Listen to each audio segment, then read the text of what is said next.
aussi, je voudrais juste préciser sur l'annonce qu'elle a faite par rapport aux enseignements de l'Église.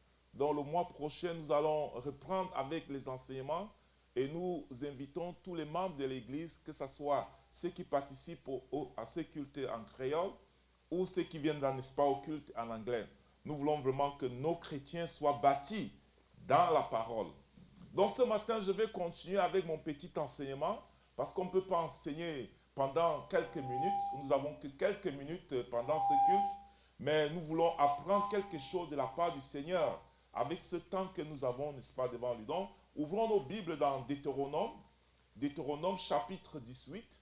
Donc, le thème de ma prédication ce matin, c'est faut-il prier pour nos morts?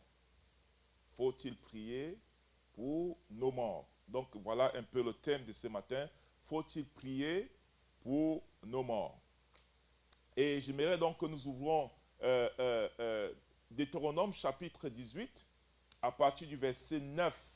Donc, je vais faire la lecture pour nous à partir du verset 9 jusqu'à 14.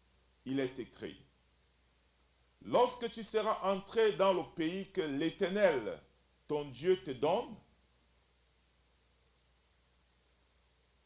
lorsque tu seras entré dans le pays que l'Éternel, ton Dieu, te donne, tu n'apprendras point à imiter les abominations de ces nations-là. Qu'on ne trouve chez toi personne qui fasse passer son fils ou sa fille par le feu, personne qui exerce le métier de devin, d'astrologue, d'augure, de magicien, d'achanteur, personne qui consulte ceux qui invoquent les esprits ou qui disent la bonne aventure, personne qui interroge les morts. Car quiconque fait ces choses-là est en abomination à l'Éternel. Et c'est à cause de ces abominations que l'Éternel, ton Dieu, va chasser ces nations devant toi. Tu seras entièrement à l'Éternel, ton Dieu. Car ces nations que tu chasseras écoutent les astrologues et les divins, mais toi, l'Éternel, ton Dieu, ne le permet pas. Amen. Amen. Faut-il prier pour des morts? Je crois que la dernière fois, nous parlions, n'est-ce pas, de la résurrection finale.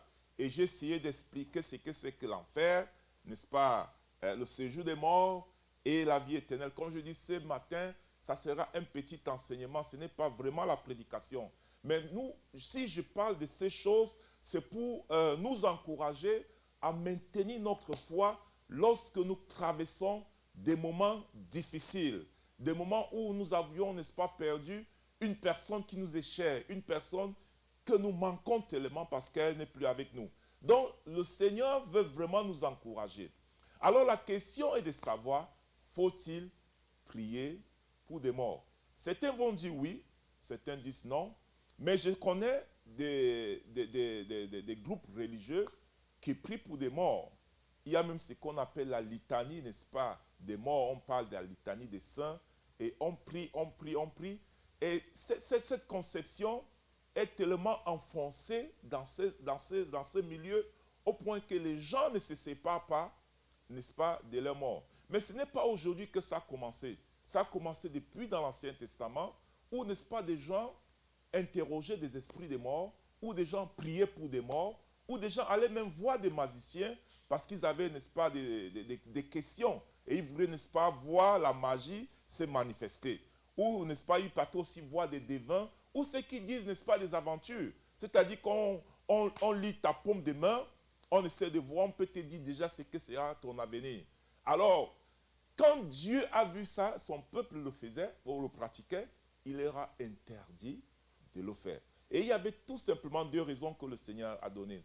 Il les interdit, pourquoi? Parce qu'il dit, ceux qui le font sont en abomination contre l'Éternel.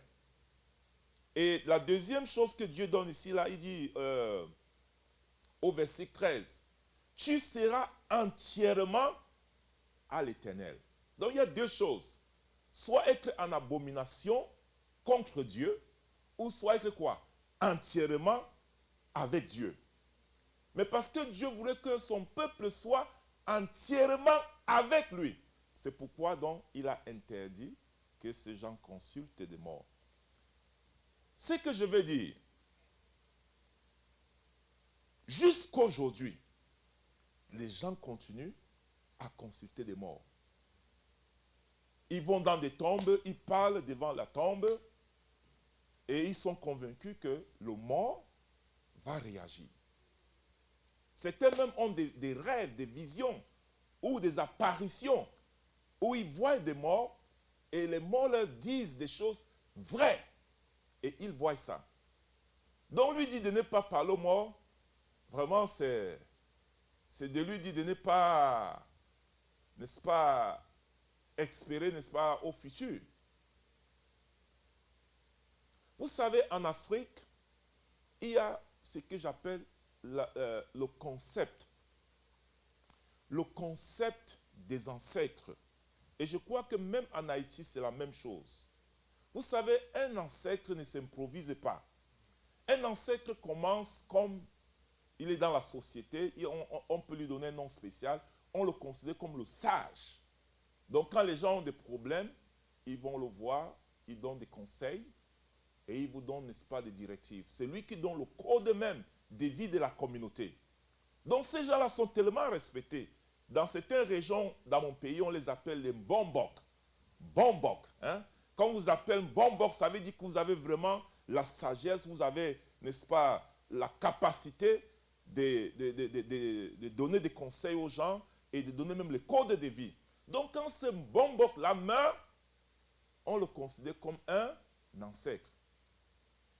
Et il y a donc deux sortes d'ancêtres. Il y a des ancêtres proches et des ancêtres lointains. Donc quand il vient de mourir, là on l'enterre, il est un ancêtre proche.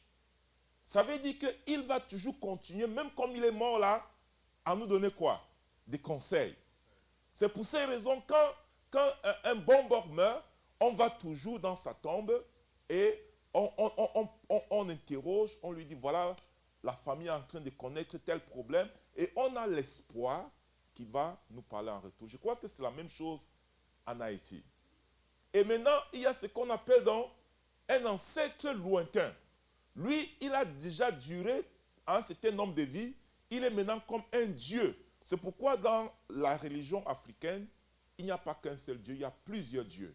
Donc un ancêtre fait partie aussi d'un dieu. Donc l'ancêtre lointain a toujours une influence dans la communauté. S'il y a par exemple des calamités ou des problèmes dans la communauté, on va dire, oh, les ancêtres sont fâchés. Qu'est-ce qu'il faut faire? Il faut faire des sacrifices pour calmer l'ancêtre. C'est ça en Haïti, n'est-ce pas? On fait la même chose. C'est pour ces raisons, vous voyez, quand quelqu'un meurt, cette personne a encore une connexion avec nous. Donc, continuons à lui parler pour nous aider. Voilà le concept des ancêtres. C'est pourquoi en Afrique, on dit les morts ne sont pas morts. Parce qu'ils ont toujours une influence dans la communauté. Est-ce que c'est donc biblique? Est-ce que c'est ce qu'un chrétien doit faire? Celui qui croit en Jésus. Ici, le premier point que je vais développer, c'est croire au Créateur ou croire à la créature. Qu'est-ce que tu préfères? Croire au Créateur ou croire à la créature? Si tu crois au Créateur, ça veut dire qu'il y a quelqu'un qui est au-dessus de cet ancêtre-là. Parce que cet ancêtre-là a été créé un jour. Amen. Donc si tu crois à l'ancêtre, ça veut dire que tu es en train de croire à la créature et non au Créateur. Ça s'est passé depuis, c'est pourquoi quand tu lis dans Romains chapitre 1, on va lire cela pour nous, Romains chapitre 1, quelqu'un peut ouvrir, Romains chapitre 1, verset 25. Parce qu'il y avait déjà des gens qui, n'est-ce pas, louaient les créatures avant la création. Donc verset 25, on dit, verset 24 d'abord, c'est pourquoi Dieu les a livrés à des impuretés selon la convoitise de leur cœur, en sorte qu'ils déshonorent eux-mêmes leur propre corps. Au verset 25, eux qui ont changé la vérité de Dieu en mensonge et qui ont adoré et servi la créature au lieu du du Créateur. Vous voyez? Donc, quand vous consultez les morts, ou vous allez, n'est-ce pas, voir votre ancêtre, c'est un quoi? C'est une créature de Dieu. Moi, je vais te conseiller, au lieu d'adorer la créature, il faut adorer le Créateur. Alléluia. Et c'est pour ces raisons que Dieu était en abomination, en horreur de ce qu'il faisait. Bien-aimés, quand vous allez consulter des esprits des morts ou des morts, sachez très bien, comme je l'ai déjà dit dimanche passé, il y a des esprits méchants, des démons qui agissent derrière ça. Et les démons, quand ils agissent, ce n'est pas pour votre bien. Et la Bible dit qu'ils sont des menteurs. Même si vous disent la vérité, en fait, c'est le mensonge. Et moi, j'ai souvent vu, même lorsqu'on prie pour des gens qui sont possédés, les gens qui sont animés des esprits, vous voyez, les esprits parlent, n'est-ce pas? Vous avez vu les esprits parler. Quand Jésus priait pour les démons ont parlé, n'est-ce pas? Donc, les esprits peuvent parler. Si vous partez consulter un esprit de mort, le démon peut prendre effectivement la forme de la personne que vous consultez pour vous parler. Moi, j'ai vu des humoristes qui imitent souvent la voix, n'est-ce pas, d'un président, surtout quand le président Trump était encore président des États-Unis. Beaucoup de gens imitaient sa voix, n'est-ce pas? Ils imitent la voix. Si les gens peuvent le faire, à plus fort raison les démons, ils peuvent parler avec une voix que vous connaissiez. La voix de votre frère, la voix de votre mère, la voix de votre épouse, la voix de votre mari ou la voix de votre soeur. Une voix que vous connaissez. Les démons ont cette capacité-là. C'est pour ces raisons, bien-aimés, évitez d'être en communication avec les esprits de mort. Mais il y a aussi des gens qui peuvent servir comme intermédiaires. Je crois que je vous ai parlé de ça dimanche passé. Et la Bible parle ici, il y a des astrologues qui se basent sur les astres. Ça peut être le soleil, la lune, pour définir quelque chose qui se passe dans ta famille avec les esprits. Et l'apôtre Paul a eu cette expérience. Lorsqu'il a délivré quelqu'un, la Bible dit que les gens ont accouru, ils ont dit, mais les dieux ont apparu vers nous. Et ils ont voulu adorer qui? Paul. Paul a dit, non, je suis un homme comme vous. J'ai seulement cru en Jésus. Et c'est grâce à lui que je fais ce miracle. Vous voyez, des gens veulent adorer une créature. C'est un concept qui continue jusqu'à aujourd'hui. Quand quelqu'un fait, n'est-ce pas, des choses extraordinaires, on a peur, on veut le respecter. Même chose, Simon le magicien. Hein? Lorsque les apôtres ont opéré les miracles au nom de Jésus, il est parti voir les disciples. Hey, s'il te plaît, donnez-moi aussi cette puissance-là. Vous voyez? On va voir cette puissance-là pour opérer les miracles. Bien-aimés, je ne suis pas en train de sortir à côté, mais je veux juste vous dire que ce soit les magiciens, que ce soit les astrologues, que ce soit les devins, ils n'ont aucun pouvoir au-dessus du pouvoir du Créateur. Alléluia. Ou lieu de croire en ces gens-là, c'est mieux de croire au Créateur, le Créateur de toutes choses. Est-ce que vous ne savez pas que Dieu peut vous révéler ce que vous avez besoin, ce dont vous avez besoin? Est-ce que vous ne savez pas que Dieu peut résoudre votre problème? C'est pour ces raisons, Jésus, la Bible dit que lorsque Lazare est mort, il a parlé. Lazare sort. Pourquoi? Parce que Jésus, lui, il a la capacité de donner la vie. Amen. Il est la résurrection. C'est pourquoi quand il a parlé, Lazare est sorti. Et il a vécu. La Bible ne dit plus comment Lazare a vécu, mais après Lazare est mort. Amen. Mais Jésus l'a ressuscité. Donc, la première des choses que vous devez savoir, pourquoi nous devons éviter de consulter les morts, ou je ne sais pas, les esprits des morts, c'est que c'est mieux d'adorer qui? Le Créateur, au lieu d'adorer la créature. Si tu veux vraiment prier, maintenant, deuxième chose, c'est qu'il y a un intermédiaire, n'est-ce pas? Parce que généralement, ceux qui prient pour les morts, dans certaines églises même, il y a ce qu'on appelle la litanie des saints, où on prie pour des gens qui sont morts. Hein? Priez pour nous. On dit Saint ceci, priez pour nous. priez pour nous. Hein? C'est ça, n'est-ce pas? Saint-Cécile, priez pour nous. Priez pour nous. Donc, ils sont des intercesseurs. C'est ça, non? Et quand on peut voir aussi les esprits de mort, on dit vraiment, prie pour nous, vraiment, ça ne va pas la famille, vraiment, depuis que tu es parti. On parle aux morts toujours. Pour qu'ils fassent quoi? Qu'ils soient l'intercesseur. Bien-aimé, ne dérangez pas les esprits des morts. Alléluia. Il y a un seul et intermédiaire. Ouvrons la Bible dans 1 Timothée. 1 Timothée, ce n'est pas à rire. 1 Timothée, ouvrons la Bible dans 1 Timothée, chapitre 2, verset 5. 1 Timothée, si quelqu'un a la page, il peut nous faire la lecture.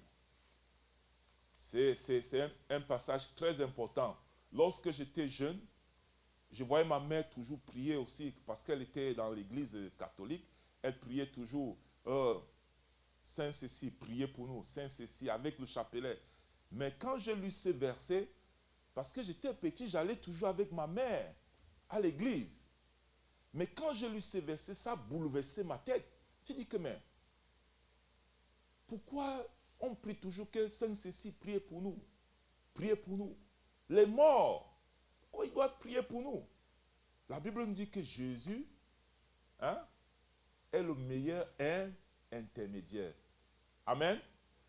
Et la Bible dit, non seulement parle de Jésus, mais il parle aussi que le Saint-Esprit intercède à notre place. Romains chapitre 8. On va lire cela. Lisez d'abord 1 Timothée. Quelqu'un peut nous lire. 1 Timothée chapitre 2, verset 5. 1 Timothée chapitre 2, verset 5.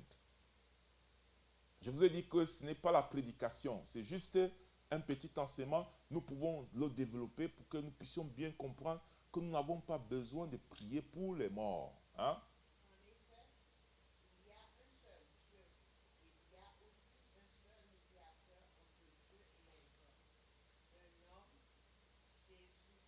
C'est Jésus, n'est-ce pas? Hein? On dit qu'il y a un seul Dieu et il y a un seul intermédiaire. Jésus, qui est l'intermédiaire entre les hommes que nous sommes et Dieu le Père. Amen. Amen. Si tu veux que quelqu'un prie pour toi, ne va pas prier pour les morts. Ne va pas dire que, oh, ma maman qui est morte depuis là, vraiment, depuis que tu nous as laissés, vraiment, c'est difficile. Vraiment, on a besoin de ton aide. Moi, je vais te conseiller. Viens devant Jésus et parle à Jésus. Jésus est le meilleur intermédiaire. Alléluia. Qui te connecte au Créateur. Je vous ai dit que faisons la différence entre le Créateur et la créature. Et maintenant, qui est donc l'intermédiaire entre le Créateur et nous? Jésus. Amen. Amen. C'est la bénédiction que les enfants de Dieu ont. Bien-aimés. Je vous ai dit tantôt que il y a deux sortes de morts, selon les conceptions africaines et même haïtiennes. Il y a des gens qu'on a vendus dans la sorcellerie. Ils ne sont pas morts vraiment. Hein? On les fait errer, c'est-à-dire qu'il est mort peut-être à Port-au-Prince, hein? Et on l'enterre à Port-au-Prince. Hein? Mais il va aller vivre ici aux États-Unis, à Atlanta. Hein?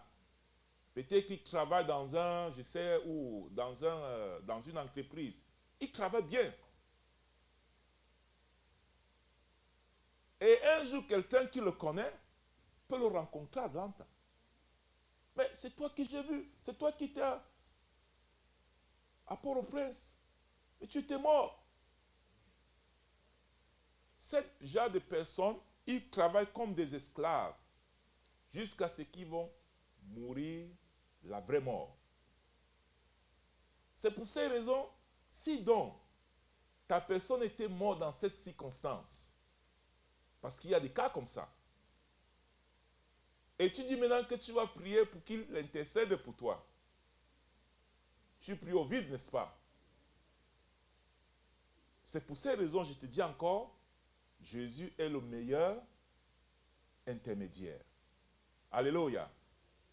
Et la Bible dit aussi que le Saint-Esprit, Romains chapitre 8, le Saint-Esprit, par des soupirs inexprimables, intercède pour nous auprès du Père. Parce que nous ne savons même pas ce que nous devons demander à Dieu. Mais le Saint-Esprit connaît. Parfois, comme je vous ai dit, quand quelqu'un a un deuil, peut-être une personne qui lui coûte cher est morte. Je vous dis en toute vérité, aucune personne ne peut avoir une parole de consolation si ce n'est une parole qui vient du Saint-Esprit. Parce que vous ne pouvez pas imaginer ce que cette personne est en train de vivre. Vous ne pouvez pas imaginer l'expérience que la personne est en train de traverser. C'est très douloureux. Donc, aucune parole humaine ne peut apporter la consolation. Mais la Bible, la bonne nouvelle, c'est que la Bible nous dit que le Saint-Esprit, Dieu connaît déjà ta situation. Il sait ce que tu dois demander à Dieu. C'est pour ces raisons, le Saint-Esprit donc est le meilleur intercesseur. Amen. Même sans prier, il va te donner une parole dans ton cœur. Donc tu n'as pas besoin des esprits des morts. Si ce n'est pas le Holy Spirit, hein, c'est le Bad Spirit. Si ce n'est pas le bon esprit ou le Saint-Esprit, c'est le mauvais esprit. C'est clair. Donc c'est pour ces raisons, bien aimés, faites très attention lorsque vous allez dans les cimetières pour prier ou pour parler aux morts. Vous voyez? C'est très dangereux. Vous êtes en abomination contre Dieu et vous êtes exposé à ces esprits des morts. Dieu est le Créateur. Si nous avons des problèmes, ça ne va pas. La Bible dit, la joie de l'Éternel sera notre force. Il dit que même quand nous traversons l'ombre de la vallée et de la mort, il dit, je serai toujours avec toi. Alléluia. Donc nous devons faire confiance à Dieu. Et je voudrais vraiment encourager les membres de notre Église d'être encouragés par ce que je suis en train de dire. Nous avons perdu la maman de cette Église. Certainement, certaines personnes seront découragées de dire vraiment, mais c'est une femme qui priait. Mais pourquoi Dieu ne l'a pas épargnée de la mort? Ou ça peut être même ses enfants, son époux. Mais ce que je veux vous dire ce matin, Dieu reste Dieu. Alléluia. Ça nous fait mal. Venons avec cette douleur-là dans la présence du Seigneur. Lorsque mon épouse a perdu sa maman, elle était ici aux États-Unis, elle n'a pas vu sa maman. Elle aimait tellement sa maman. Sa maman est morte, elle n'a pas vu sa maman. On l'a enterrée, elle n'a pas vu. Et ça a développé un sentiment très mauvais en elle. Donc au point que même quand elle voyait une autre personne avec sa maman, elle n'était pas contente. C'était normal, n'est-ce pas? Mais elle a développé ça. C'est devenu un problème. Et un jour, pendant qu'elle était dans cette situation, Dieu lui a dit, est-ce que je suis ton Père? Est-ce que je suis ton Dieu? Apporte-moi ton fardeau. C'était clair le message. Et lorsqu'elle est venue avec ce fardeau devant Dieu, c'est comme ça que le Seigneur a enlevé ce fardeau dans son cœur. Je vous dis, lorsque nous traversons des moments difficiles, il n'y a que Dieu seul qui peut connaître notre situation et qui peut porter notre fardeau. Alléluia. N'allons pas prier pour les morts. N'interrogeons pas les esprits des morts. Les démons vont être contents pour nous manipuler. Et je vais finir en vous donnant un texte dans 2 Corinthiens, chapitre 3, verset 4. La Bible dit que si notre évangile est voilé, il est voilé pour ceux qui périssent. Ce dont le diable a aveuglé l'intelligence. Donc si quelqu'un a la page en cours, vous pouvez lire ça dans 2 Corinthiens, chapitre 3, versets 3 et 4. Il dit, si notre évangile est voilé, il est voilé pour ceux qui périssent. Ce dont le Dieu de ces siècles. Vous voyez, quand il parle le Dieu de ces siècles ici, il parle en fait de qui? 2 Corinthiens, c'est 2 Corinthiens chapitre 4, versets 3 et 4. 2 Corinthiens chapitre 4, versets 3 et 4 dit, si notre évangile est encore voilé, il est voilé pour ceux qui périssent, pour les incrédules, vous voyez, dont le Dieu de ces siècles a aveuglé l'intelligence, afin qu'ils ne vissent pas briller la splendeur de l'évangile, de la gloire de Christ, qui est l'image de Dieu. Amen. Parce que le but du diable, c'est toujours quoi? Aveugler notre intelligence. Vous voyez? C'est pourquoi les enseignements sont importants. Et quand le diable aveugle ton intelligence, tu ne peux plus, n'est-ce pas, connaître la vérité. Parce que le but du diable, c'est de détruire, d'égorger, de voler. Hein? Donc, quand il vole même ton intelligence, de telle sorte que tu es dans l'ignorance, hein? Et tu vas périr dans ton ignorance. Ça, c'est le but du diable. C'est pour ces raisons, Église, c'est vrai, nous traversons ce moment pénible, ce moment difficile, mais il est temps pour nous de nous relever et de venir devant le Seigneur, lui dire, Seigneur, tu es le Dieu créateur. Tu connais la douleur qui est profonde dans notre cœur. Et nous savons que tu es la seule personne qui peut enlever cette douleur-là. Seigneur, nous nous soumettons à toi. Nous ne voulons pas consulter les esprits des morts. Nous ne voulons pas parler, n'est-ce pas, à nos morts qui ne sont plus avec nous. Parce que ce n'est pas ta gloire, ce n'est pas ta volonté, Seigneur. Nous venons devant toi et que le Saint-Esprit, qui connaît nos problèmes, puisse vraiment nous aider. Que Dieu te bénisse ce matin au nom de Jésus-Christ. Nous allons prier. Mais avant ça, nous allons chanter. Je vais demander à la sœur Pascal de venir nous chanter un chant après nous.